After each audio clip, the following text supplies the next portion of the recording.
I help people who are suffering from interference with discarnate spirits to relieve themselves of those spirits that are interfering with them. What do you mean by discarnate spirits?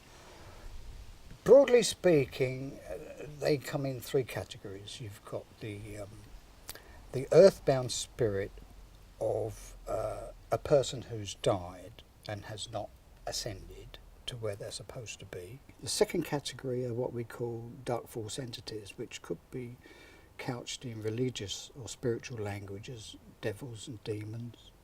They're non-human, and it's their task to cause mayhem and destruction amongst human beings. The third broad category are aliens, life forms not only not of this earth, but not of this dimension. A person may be diagnosed with schizophrenia or dissociative identity disorder. One of the Like multiple personalities? Multiple personality, where a person switches personality. They can be nice and kind and loving one moment, and suddenly they are full of hatred and rage for no apparent reason. And this is treated by medical science, by psychiatry, as a mental illness, and people are given antipsychotic drugs. Terry, when you're actually doing this work, what is happening? What I try to do is to invite the subject to go into an altered state of consciousness, a trance if you like.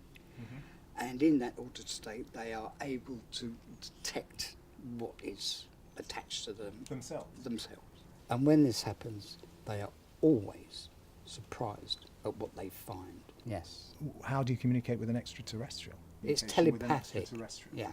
And could we come and film you with somebody that you're working with so that we can investigate how you work and what you do?